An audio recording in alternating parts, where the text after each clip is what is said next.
Hello friend, welcome back to my YouTube channel. चलिए, बहुत ही शानदार टॉपिक से जुड़ गए हैं। आज हम बात करेंगे क्लास 9 के पार्ट 1 जो कि नाम है उसका कहानी का प्लॉट। एक बहुत ही इंपॉर्टेंट टॉपिक है और आज से हम लोग ठीक है, आज से क्लास 9th के हिंदी के ठीक है, हिंदी का जो है सेशन स्टार्ट कर रहे हैं जो कि बहुत इंपॉर्टेंट है। और हिंदी की क्लास लगभग आपको कंटिन्यू चलाया जाएगा क्योंकि देखिए यहाँ पे क्या होता है कि हिंदी का जो आपको बता दे रहे हैं हम आपको पहले कि हिंदी का जो है शेड्यूल बता दे रहे हैं कि हिंदी कब वीडियो मिलेगा आपको। तो हिंदी का जो वीडियो है आपको मिलेगा प्रत्येक बुधवार के दिन। ठीक है? प्रत्येक बुधवार के दिन हिंदी का वीडियो मिलेगा, बाकी दिन मैथ का मिलेगा। तो बहुत ही इंपॉर्टेंट है और बाकी जो सब्जेक्ट है उसका भी शेड्यूल आपको बता दिया जाएगा, कब-कब स्टार्ट किया जाएगा, ठीक है? बाकी यहाँ पे आपको जो है 7:30 बजे ठीक है, 7:30 पे जो है मैथ का ठीक है, सॉरी यहाँ पे जो मैथ का भी वीडियो मिलेगा और जो प्रत्येक बुधवार के दिन आपको हिंदी का वीडियो मिलेगा। हिंदी की में हम बात कैसे करेंगे कि हम लोग इसका थ्योरी पढ़ेंगे पहले, पहले इसका कॉन्सेप्ट को समझेंगे, पहले इसका सारांश को कैलकुलेट करेंगे, फिर इसका क्वेश्चन आंसर ऑब्जेक्टिव एमसीक्यू करेंगे, ठीक है? काफ़ी वीडियो शानदार होगा और हमारे साथ अगर आप भी 9th की तैयारी कर रहे हैं, अगले साल एग्ज़ाम देने वाले हैं, तो हमारे साथ जुड़ के अपनी तैयारी को और बेहतर बना सकते हैं, अपने सपनों को साकार कर सकते हैं। ठीक है? तो चलिए स्टार्ट करते हैं बिना किसी देरी के। और जो हमारा पहला कहानी का नाम जो है कहानी का प्लॉट, 9th क्लास के हिंदी गोधली भाग से है, बिहार बोर्ड के स्टूडेंट के लिए काफ़ी इंपॉर्टेंट है वीडियो। चलिए स्टार्ट करते हैं। आप वीडियो को लास्ट तक देखिएगा अगर वीडियो में आए हैं तो, और अपने दोस्तों में ज़रूर शेयर कीजिएगा। अगर कोई भी आपके भाई-बहन या कोई भी दोस्त अगर 9th क्लास की तैयारी कर रहा है तो उनके पास ज़रूर वीडियो को सेंड कीजिएगा ताकि उनको भी इससे बेनिफिट हो सके। चलिए स्टार्ट करते हैं। और देखिए यहाँ पे क्या है, संपूर्ण अध्ययन, नोट्स, सारांश और प्रश्न उत्तर सारे चीज़ कवर करेंगे। यहाँ पे बात करते हैं अगले, और यहाँ पे हम बात करते हैं पहला जो हमारा दिया हुआ है। क्या है? कहानी के प्लॉट। अब क्या होता है ना कि इसमें एक कहानी है, इसमें है कहानी का क्या नाम है? भागजोगिनी।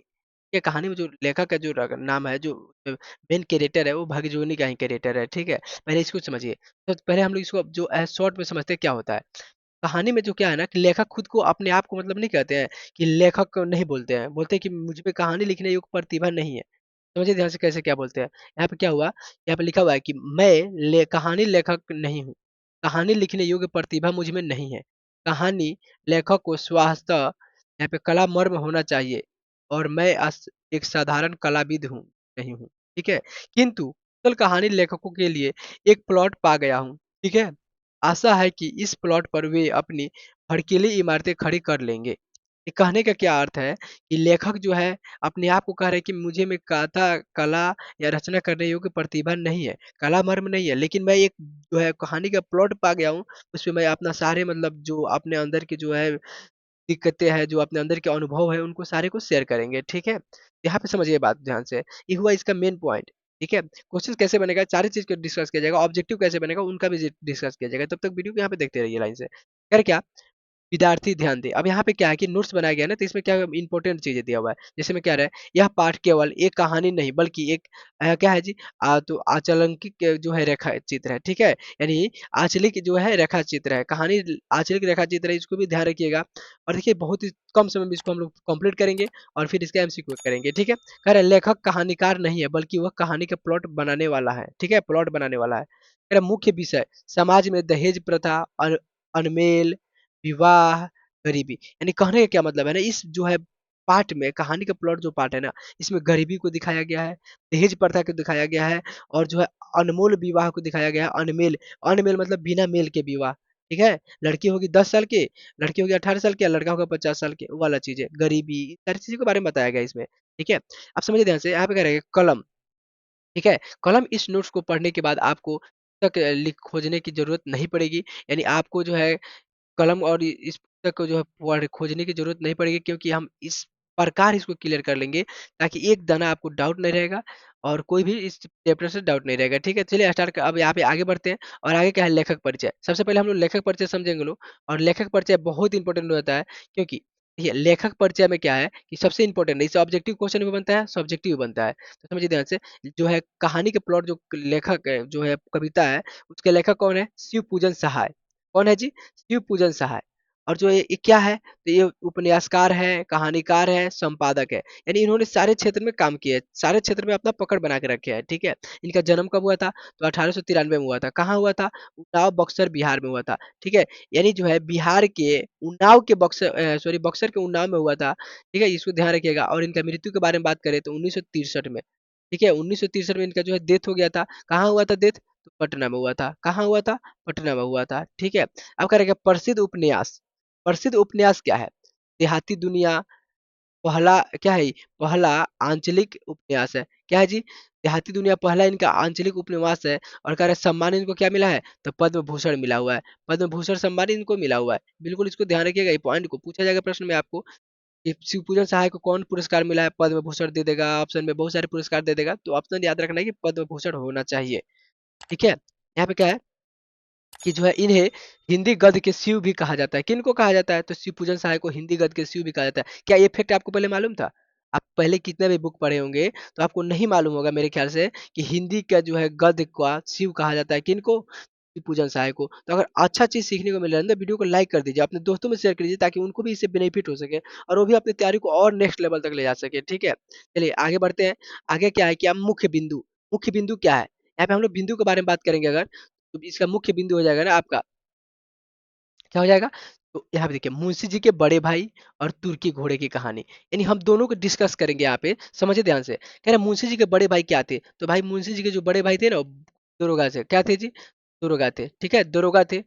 अब देखिए यहाँ पे क्या हुआ कि ऊपरी कमाई खूब करते थे, यानी खूब रिश्वत लेते थे। कोई भी काम करना होता है ना, और कोई भी काम करना होता था इनको, तो सबसे पहले रिश्वत, पहले जेब भरेगा फिर कोई काम आगे बढ़ेगा। बात समझ में आ रहा है ना?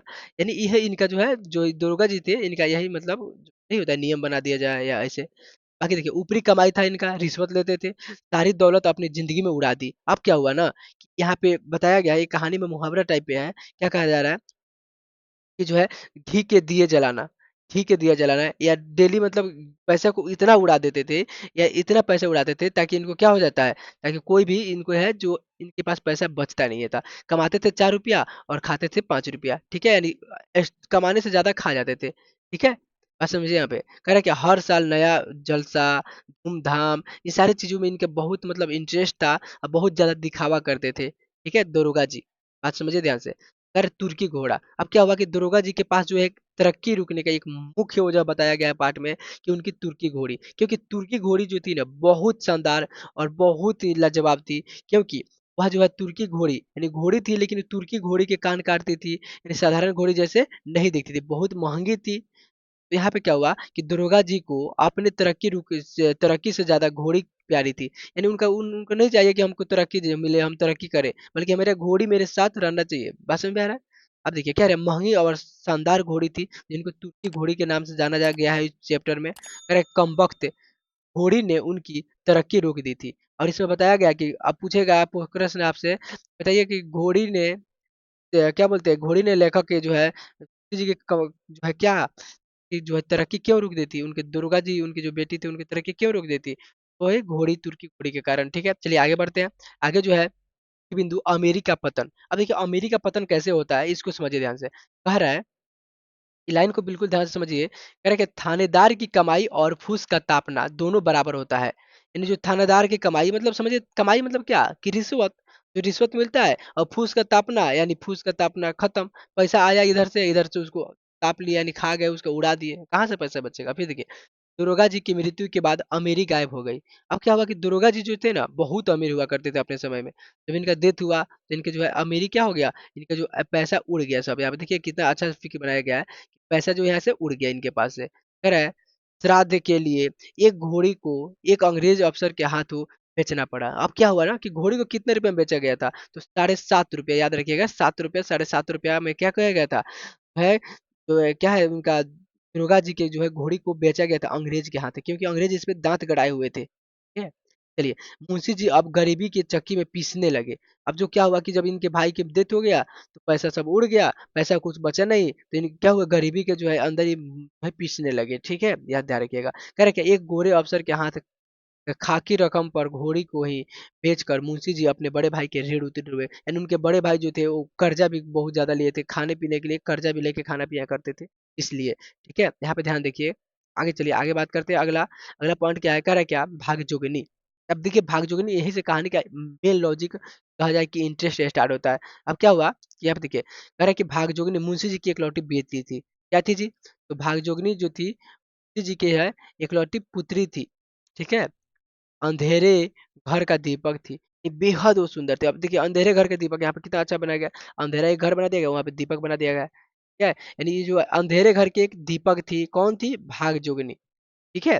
भागजुगनी अंधेरे नाम की एक क्या थी? तो एक जो है दीपक थी, याद रखिएगा, बहुत सुंदर थी, बहुत सुशील थी। कह रहे कि त्रासदी, अब त्रासदी क्या हुआ कि कुपोषण की शिकार थी, गरीबी ने सुंदरता को ढक दिया था। यानी क्या हुआ था कि देखिए, बहुत ही अमीर थी, इसके जो है, जो मुंशी जी थे, मुंशी जी के बड़े भाई दुर्गा थे, वो अमीर थे। क्या हुआ कि जब इनके डेथ हो गया ना, तो इनकी ऋण उतू चुकाया, उसके बाद से इनको मतलब पैसा इनका आना ही बंद हो गया, जिसे त्रासदी कहा जाए। तो कुपोषण कुपोषण की शिकार हो गई है, गरीबी के सुंदरता से जो है ढक लिया था। यानी गरीबी जो है ना, देखिए कितना भी आप सुंदर रहिए और आपके बदन पे कपड़ा नहीं है, पैसा नहीं है आपके पास, सुंदरता कोई मायने नहीं रखता है। यानी क्या हुआ था कि जो है आपका जो सुंदरता को क्या किया था, गरीबी ढक दिया था।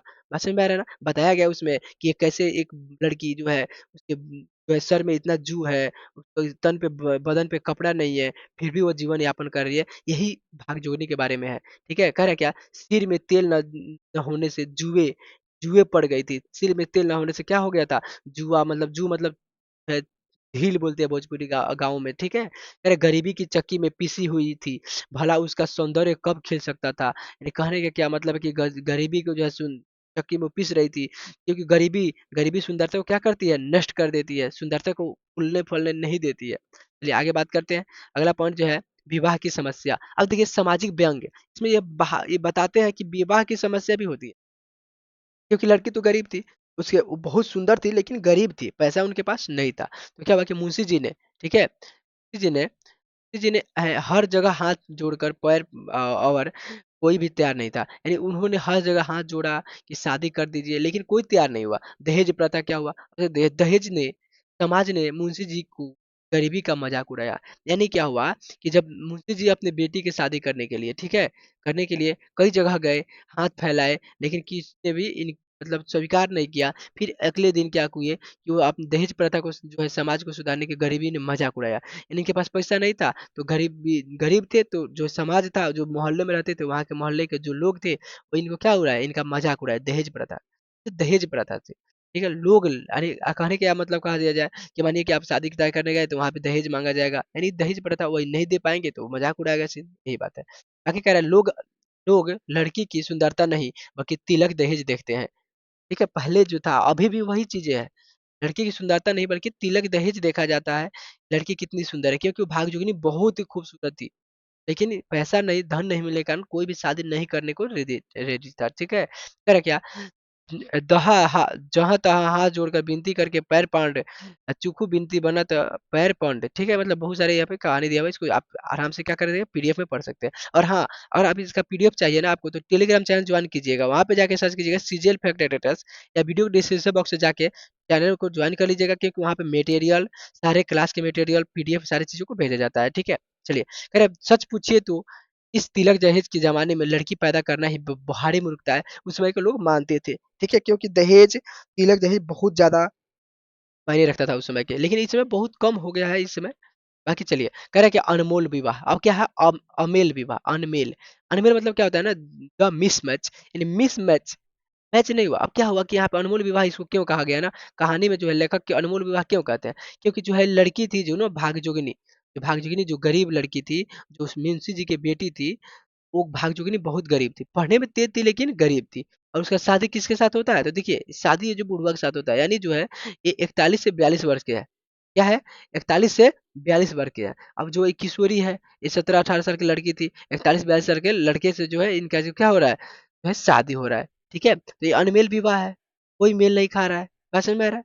आप समझ गए? मुंशी जी की मजबूरी, गरीबी के कारण कोई युवा दूल्हा नहीं मिल सका। अब इतना गरीब थे, इतना मजबूरी था उनको पास कि कोई भी जवान लड़का यानी युवा लड़का नहीं मिल सका, इसलिए उनको बूढ़े से शादी करना पड़ा। कह रहे मुंशी जी ने गला फांसी लगाने के बजाय इसे बूढ़े के गले मट दिया। यानी कहने का मतलब है कि मुंशी जी सोच रहे थे कि अब लड़की बड़ी हो गई है तो उसका शादी विवाह करना बहुत ही जरूरी है।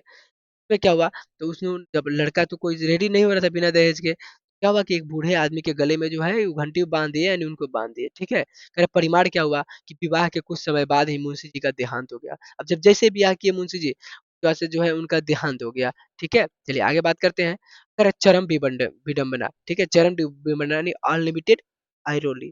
कहने क्या मतलब है कि बूढ़ा पति मर गया। अब देखिए क्या हुआ कि इसका जो शादी तो हुआ था, ठीक है, शादी के कुछ दिन बाद इनके पिता मर गए। अब पिता के बाद क्या हुआ, कुछ दिन बाद क्या हुआ, ये बूढ़ा जो पति था वो भी मर गया। बूढ़ा जो पति था वो क्या हुआ, उसका डेथ हो गया। ठीक है, कह रहे भागजोगिनी विधवा हो गई। अब क्या हुआ, एक लड़की थी, एक जवान लड़की थी, युवती थी, और ये क्या हुआ, इसका जो हस्बैंड जो मर गया तो क्या हुई, विधवा हो गई। फिर क्या गया, दूसरा पति इकलौत, यानी इसका जो है उसका सौतेला बेटा, यानी दूसरा पति कौन था, तो दूसरा पति जो था इसका सौतेला बेटा बना। ठीक है, ध्यान रखिएगा, का सौतेला स्टेपसन, ठीक है, इसको स्टेपसन बोलते हैं, सौतेला बेटा बना दूसरा पति। कह रहे यह समाज की नैतिक गिरावट का भयानक रूप है। आज वह अपने ही सौतेले बेटे की पत्नी बनकर रह रही है। यानी कहने का क्या मतलब, जब इसका पति मर गया तो इनके जो सौतेले बेटे थे, यानी जो है भाई के बेटे थे, ये क्या किए, तो उनके जो है क्या हुआ, तो उनके अकलौता जो है पुत्र था, यानी अपने पति उनका एकलौता पुत्र था वही बना था। ठीक है, अब ध्यान रखिएगा यहाँ पे। आगे बात करते हैं अगले पॉइंट के बारे में, तो कह रहे हैं महत्वपूर्ण कथन। अब कह रहे हैं अमीरी की कब्र पर पनपती हुई गरीबी की बड़ी जहरीली होती है। यानी कहने का क्या मतलब है ना, अमीरी की जो है कब्र पे ना जो गरीबी पनपती है ना बहुत जहरीली होती है। गरीबी ऐसा आदमी है ना जो तोड़ देती है सब इंसान को। कह रहे संदर्भ मुंशी जी का दुख। अब मुंशी जी का दुख क्या था, तो क्योंकि वो अमीरी की कब्र पे गरीबी उनकी बड़ी जहरीली होती जा रही थी। कहे थानेदार की कमाई और फूस की तापना दोनों बराबर है, यानी ऊपरी कमाई का अंत हुआ, ऊपरी कमाई की अंत। समझिए ध्यान से, मानिए कि 4 रुपए कमा के आ रहे, ऊपरी कमाई, इधर से घूस लेके आया, 4 रुपए खा गए, तो क्या मतलब बच रहा है, कुछ नहीं। हाँ, ये कह रहे हैं बुढ़ापे की लकड़ी, यानी बुढ़ापे की लकड़ी यानी संतान और सहारा। बुढ़ापे की लकड़ी का जो है परिभाषित शब्द क्या होता है, मुहावरा क्या होता है, संतान और सहारा। ठीक है, परीक्षा के लिए बहुत इंपॉर्टेंट है, इसको रट लेना है आपको। चलिए आगे बात करते हैं। आगे जो है निबंध, नितिन जो सब निधि दिया हुआ है, कह रहे हैं कला मर्ग, मतलब कला को अच्छी तरह से समझने वाला। वो कह रहे कलामर में मुझे में नहीं है। बहादुर की पुड़िया, यानी बारूद की पुड़िया, यानी बहुत तेज और खतरनाक मुहावरा। ठीक है, मुहावरा है बारूद की पुड़िया होना, यानी बहुत तेज या खतरनाक होना। निनवा नून चटाना, यानी किसी का घमंड तोड़ना, नीचा दिखाना, उसको निनवा नून चटाना बोलते हैं। ठीक है, कह रहा क्या, सिपुर्द का एक खा, यानी दफनाना। ठीक है, उत्तीर्ण मतलब क्या हो जाएगा, कर्ज से मुक्ति। फूस मतलब क्या होता है, सूखी घास, यानी जो है थानेदार की कमाई और फूस की घास। ये फूस की जो है तो बहुत इंपॉर्टेंट है, यहाँ पे ध्यान रखिएगा। चलिए आगे बात करते हैं, याद रखने के ट्रिक समझिए। ट्रिक बहुत इंपॉर्टेंट है, इसको याद रखते हैं तो आपको पूरा वीडियो देखने की फिर दोबारा जरूरत नहीं पड़ेगा। आप नेक्स्ट वीडियो देख सकते हैं। कह रहा है क्या, शिव की पूजा यानी सहायता। ठीक है, शिव प्लस पूजा प्लस सहायता, मतलब शिव पूजन सहाय, डायरेक्ट शिव की पूजा जो करता है वो सहायता मतलब उनको मिलता है, यानी शिव पूजन सहाय। कह रहे हैं घोड़ी टर्की देश जैसी, घोड़ी टर्की देश जैसी, यानी तुर्की घोड़ी याद रखिएगा। थर्ड जो है दिया हुआ है, क्या है, यह कहानी नहीं बल्कि प्लॉट है, यानी ये पाठ के नाम से ही इसका प्रकार है। ठीक है, पाठ के नाम से इसका प्रकार है, ध्यान रखिएगा यहाँ पे। चलिए आगे बात करते हैं, और आगे कुछ क्वेश्चंस है। कह रहा है कि पहला क्वेश्चन दिया हुआ है, ठीक है, पहला क्वेश्चन जो दिया हुआ है, क्वेश्चन नंबर क्या दिया हुआ है, कह रहा है कहानी के प्लॉट पाठ के लेखक कौन है। तो ये तो क्वेश्चन अभी आपको बताए हैं, अभी जस्ट हम लोग डिस्कस किए थे लोग, तो इसका जो है आंसर कमेंट बॉक्स में देना है। ठीक है, बाकी देखिए 2 नंबर क्वेश्चन है, दुर्गा जी की घोड़ी कितने रुपये की थी, तो इसका जो right answer option number B हो जाएगा, यानी 7 नंबर की थी। कितने नंबर की, 7 रुपये की थी। ठीक है, मुंशी जी के बड़े भाई किस पद पर थे, तो ये थे दरोगा जी थे। ठीक है, दरोगा जी कौन, कौन था जी, दरोगा जी थे। ठीक है, ध्यान रखिएगा।